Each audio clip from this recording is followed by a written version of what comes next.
दोस्तों पिछले दिनों हमने आपको ये खबर दी थी कि मोहम्मद यूनुस सरकार भारत के साथ पिछले 10 सालों में जो भी डील बांग्लादेश के साथ साइन हुई है उसको रिव्यू करेगी। साथ ही इनमें से कई डील को कैंसिल करने की भी बातें सामने आई थी और अब बांग्लादेश इसके ऊपर बड़े फैसले लेने लगा है, जिसके बाद भारत के अंदर भी बड़ा आक्रोश और प्रदर्शन बांग्लादेश के खिलाफ देखे जा रहे हैं। बांग्लादेश सरकार ने भारत के साथ एक बेहद महत्वपूर्ण डील को रद्द करने का फैसला लिया है। दरअसल आपको बता दें, बांग्लादेश सरकार ने बड़ा फैसला लेते हुए भारत के साथ बैंडविड्थ समझौते को रद्द कर दिया है। रिपोर्ट के मुताबिक बांग्लादेश की सरकार ने इंटरनेट समझौते को भारत के साथ रद्द कर दिया है। बता दें कि समझौते के तहत भारत के पूर्वोत्तर राज्यों में इंटरनेट पहुंचने की योजना थी। बांग्लादेश सरकार ने कहा कि इस समझौते के तहत बांग्लादेश के क्षेत्रीय इंटरनेट हब और उसकी क्षमता पर असर पड़ रहा है। इसी कारण से सरकार बड़ा फैसला कर रही है। समझौते के तहत बांग्लादेश के दूरसंचार आयोग ने मंत्रालय से संपर्क किया था। इसके तहत बांग्लादेश की दो बड़ी कंपनियां जिसमें समिट कम्युनिकेशन और फाइबर@होम सिंगापुर से भारत के पूर्वोत्तर राज्यों में ये प्रस्ताव दिया था। इसके तहत भारत के पूर्वोत्तर राज्यों में इंटरनेट पहुंचना है। बता दें कि यह समझौता भारतीय एयरटेल के साथ हुआ था। इसके तहत अखोरा की सीमा के जरिए इंटरनेट का रूट शामिल था। बांग्लादेश की वर्तमान अंतरिम यूनुस सरकार ने ये आदेश दिए हैं कि भारत के साथ इंटरनेट के इस समझौते को रद्द कर दिया जाए। बता दें कि इसके तहत सरकार ने कहा है कि भारत को इससे लाभ हुआ है। समझौते में शामिल बांग्लादेश की दोनों कंपनियां भी पूर्व प्रधानमंत्री शेख हसीना की करीबी थी। अब भारत के पूर्वोत्तर राज्य में भी लोगों के बीच आक्रोश नजर आ रहा है।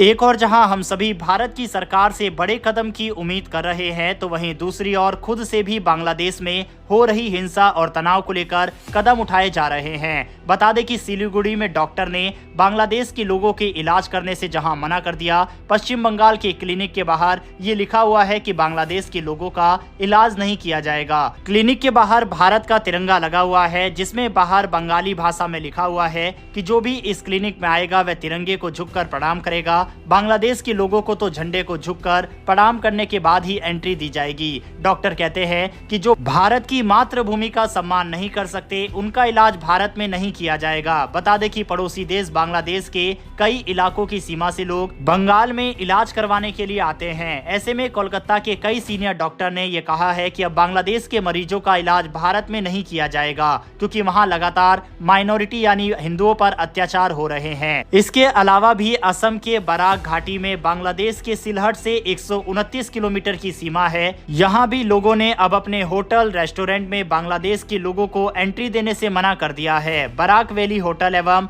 रेस्तरां एसोसिएशन के अध्यक्ष बाबुल राय ने कहा है कि बांग्लादेश में हिंदुओं की स्थिति चिंताजनक है। हम इसे किसी भी तरह से स्वीकार नहीं कर सकते।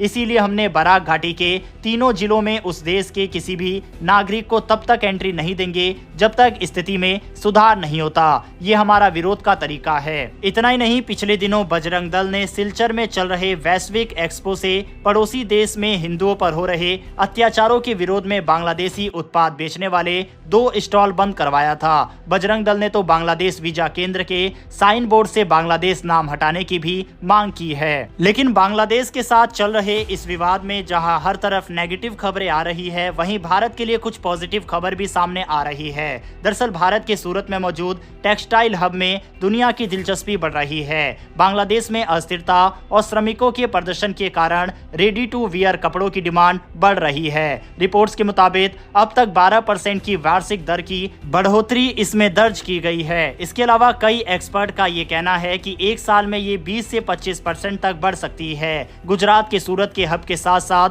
भारत में मौजूद तमाम टेक्सटाइल हब में लगातार मांग और डिमांड में बढ़ोतरी दर्ज की गई है। बात अगर करें बांग्लादेश और पाकिस्तान के रिश्तों की, तो यहाँ से भी कुछ काफी इंटरेस्टिंग खबर सामने आ रही है। दरअसल बता दें कि बांग्लादेश की सरकार ने एक बड़ा फैसला लेते हुए पाकिस्तान को वीजा मंजूरी के लिए सुरक्षा की प्रक्रिया को हटाने का फैसला किया है। साल 2019 में शेख हसीना की सरकार ने इसे लागू किया था। इसके तहत अगर पाकिस्तान के लोगों को बांग्लादेश में वीजा लेना है तो उन्हें सुरक्षा मंजूरी लेनी पड़ती थी। अब इसे बांग्लादेश के द्वारा हटा दिया गया है, यानी कि वीजा नियमों में पाकिस्तान के लिए नरमी बांग्लादेश ने बरती है। इसके साथ ही पाकिस्तान की हाई कमिश्नर सैयद अहमद मारूफ बांग्लादेश की यात्रा पर है और उनकी यात्रा से पहले ही ये बड़ा फैसला किया गया है। इससे पहले भी बांग्लादेश की सरकार के द्वारा नवंबर के महीने में पाकिस्तान के जहाज को बांग्लादेश में अनुमति देने का फैसला किया गया था, जिसमें कराची से बांग्लादेश के चटगांव में आने वाले मालवाहक जहाज को सीधे एंट्री देने का फैसला सरकार ने किया था और इसके तहत पहली बार पाकिस्तान से कोई जहाज बांग्लादेश पहुंचा था। साफ है कि जहां भारत और बांग्लादेश एक दूसरे से दूर होते नजर आ रहे हैं, तो वहीं दूसरी तरफ पाकिस्तान और बांग्लादेश एक दूसरे के नजदीक आते हुए दिखाई दे रहे हैं। बहरहाल दोस्तों, इस वीडियो में इतना ही। अगर आपको ये इन्फॉर्मेशन और वीडियो पसंद आई हो तो वीडियो को लाइक करके हमारी आने वाली डेली ऐसी वीडियो के लिए चैनल को सब्सक्राइब कर बेल नोटिफिकेशन अवश्य दबा लें। फिर मिलेंगे ऐसी एक नई वीडियो के साथ। धन्यवाद। जय हिंद।